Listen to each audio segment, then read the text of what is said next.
ಈ ಸುದ್ದಿಯನ್ನು ನೋಡಿದರೆ ನೀವು ಕೂತ್ಕೊಂಡಲ್ಲೇ ನಗ್ತಾ ಇರ್ತೀರ. ಯಾಕೆಂದರೆ ಈ ಸುದ್ದಿನೇ ಆಗಿದೆ.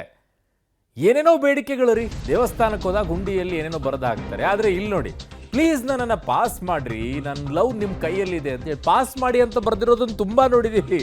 ಆದರೆ SSLC ಉತ್ತರ ಪತ್ರಿಕೆಯಲ್ಲಿ ವಿಚಿತ್ರವಾದಂಥ ಬೇಡಿಕೆ, ನಾನು ಪಾಸ್ ಆದ್ರಷ್ಟೇ ನನ್ನ ಹುಡುಗಿ ಲವ್ ಮಾಡ್ತಾಳೆ. ಉತ್ತರ ಪತ್ರಿಕೆಯಲ್ಲಿ 500 ರೂಪಾಯಿ ಇಟ್ಟು ಚಹಾ ಕುಡೀರಿ ಅಂತ ವಿದ್ಯಾರ್ಥಿ ಬರೆದಿದ್ದಾನೆ. 500 ರೂಪಾಯಿ ಯಾರು ಕೊಟ್ರಪ್ಪ ಇವನಿಗೆ? ಚಿಕ್ಕೋಡಿ ಜಿಲ್ಲೆಯ ಮೌಲ್ಯಮಾಪನ ಕೇಂದ್ರದಲ್ಲಿ ಸಿಕ್ಕಿರುವಂಥ ಉತ್ತರ ಪತ್ರಿಕೆ ಇದು. ಸಾಮಾಜಿಕ ಜಾಲತಾಣದಲ್ಲಿ ಉತ್ತರ ಪತ್ರಿಕೆ ವೈರಲ್ ಆಗಿದೆ. ಪ್ಲೀಸ್ ನನ್ನನ್ನು ಪಾಸ್ ಮಾಡಿ, ನನ್ನ ಲವ್ ನಿಮ್ಮ ಕೈಯಲ್ಲಿದೆ ಅಂತ ಹೇಳಿ 500 ರೂಪಾಯಿ. ಅಲ್ಲೂ ಕೂಡ ಲಂಚ ಕೊಡೋ ಮಟ್ಟಕ್ಕೆ ಬಂದ್ಬಿಟ್ಟು ಏನೋ ನೀನು ನಿನ್ನ ಪ್ರೀತಿಗೋಸ್ಕರ. ಹೋ ಥೋ ಥೋ ಥೋ ಥೋ ಥೋ. ಲಂಚ ಕೊಡೋದು ಅಪರಾಧ ಕಣೋ. ನೀನು ಎಲ್ಲರೂ ತಗ್ಲಾಕೊಂಡ್ಬಿಟ್ಟಿದ್ಯಾ, ನಿನ್ನ ಒಳಗಡೆ ಹಾಕ್ಬಿಡ್ತಾರೆ. ಆಮೇಲೆ 500 ರೂಪಾಯಿ ಕೊಟ್ಟಿದ್ಯಾ ಈಗ. ಅಲ್ಲಿ ನೋಡಿ ಹೆಂಗೆ ಹಾಕಿದ್ದಾನೆ. ಸರ್ ರೀ, ಮೇಡಮ್ ರೀ ಅಂತ ಹಾಕ್ಕೊಂಡು, ಅದು ಯಾರಿದ್ದಾರೆ ಅಂತ ಅವನಿಗೇನು ಗೊತ್ತಿರಬೇಕು. ಹಾಗಾಗಿ ಎರಡು ಹಾಕ್ಬಿಟ್ಟಿದ್ದಾನೆ. ಸರ್ ರೀ, ಮೇಡಮ್ ರೀ, ನಿಮ್ಮ ಕಾಲು ಬೀಳ್ತೀನಿ, ನನ್ನ ಲವ್ ನಿಮ್ಮ ಕೈಯಾಗ ಐತ್ರಿ, ನಾ ಪೇಪರ್ ಪಾಸ್ ಆದ್ರೆ ಅಷ್ಟೇ ಲವ್ ಮಾಡ್ತೀನಿ ಅಂದಾಳೆ. ಸೊ ನನ್ನ ಹುಡುಗಿ ಈ 500 ರೂಪಾಯಿಗೆ ಟೀ ಕುಡೀರಿ, ಪಾಸ್ ಮಾಡಿ ಅಂತ ಕೇಳ್ಕೊಂಡಿದ್ದಾನೆ ನಾನು.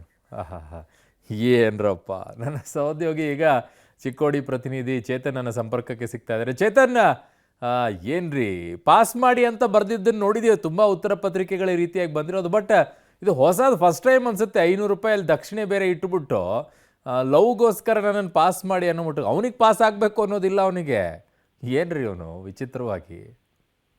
ಅರುಣ್, ಖಂಡಿತವಾಗಿಯೂ ವಿಚಿತ್ರ ಘಟನೆ ಅಂತ ಹೇಳ್ಬೋದು. ಯಾಕಂದ್ರೆ ಈಗ SSLC ಪರೀಕ್ಷೆ ಮೌಲ್ಯಮಾಪನ ನಡೆದಿರುವಂತದ್ದು, ಅದರಲ್ಲೂ ಕೂಡ ಚಿಕ್ಕೋಡಿ ಜಿಲ್ಲೆ ಮೌಲ್ಯಮಾಪನ ಕೇಂದ್ರಗಳಲ್ಲಿ ವಿಚಿತ್ರ ಬರವಣಿಗೆಗಳು ಪತ್ತೆಯಾಗಿರುವಂತದ್ದು. ಆನ್ಸರ್ ಶೀಟ್ಗಳಲ್ಲಿ ತನ್ನ ಲವ್ಗಾಗಿ ನನ್ನನ್ನ ಪಾಸ್ ಮಾಡಿ, ಇಲ್ಲಾಂದ್ರೆ ನನ್ ಮುಂದೆ ಕಾಲೇಜ್ ಹೋಗಕ್ ಆಗಲ್ಲ, ಅವಳಿಗೆ ನಾನು ಚಾಲೆಂಜ್ ಹಾಕಿದ್ದೀನಿ ಅನ್ನೋ ಬರವಣಿಗೆಗಳನ್ನ ಬರೆದಿರುವಂತದ್ದು. ಅದ್ರ ಜೊತೆಗೆ ಇನ್ನೋರ್ವ ವಿದ್ಯಾರ್ಥಿ, ನಿಮ್ಗೆ ನಾನು ಟೀ ಕುಡಿಸ್ತೀನಿ, ಪಾಸ್ ಮಾಡಿ ಅಂತ ಹೇಳಿ ಹೀಗೆ ವಿಚಿತ್ರ ಬರವಣಿಗೆಗಳು ಪತ್ತೆಯಾಗಿರುವಂತದ್ದು. ಈ ಬರವಣಿಗೆಗಳನ್ನ ನೋಡಿ ಮೌಲ್ಯಮಾಪಕರು ಕೂಡ ಒಂದು ರೀತಿಯಾದಂತ ವಿಚಿತ್ರ ಘಟನೆಗೆ ಸಾಕ್ಷಿಯಾಗಿರುವಂತದ್ದು. ಹೀಗಾಗಿ ಈ ಬಗ್ಗೆ ಬೆಳಗ್ಗೆ ಚಿಕ್ಕೋಡಿ DDPI ಕೂಡ ಸ್ಪಷ್ಟನೆ ನೀಡಬೇಕಾಗಿರುವಂತದ್ದು. ಕೆಲವೊಂದಿಷ್ಟು ಮಾಹಿತಿ ಪ್ರಕಾರ ಇದು ಇಲ್ಲ ಅನ್ನೋ ಮಾಹಿತಿಯನ್ನು ಕೂಡ ಚಿಕ್ಕೋಡಿ DDPI ಇರುವಂತದ್ದು. ಆದ್ರೆ ಈ ಸತ್ಯಾಸತ್ಯತೆಗಳನ್ನ ಚಿಕ್ಕೋಡಿ DDPI ಸ್ಪಷ್ಟಪಡಿಸಿರ್ಬೇಕಿರುವಂತದ್ದು. ಅರುಣ್.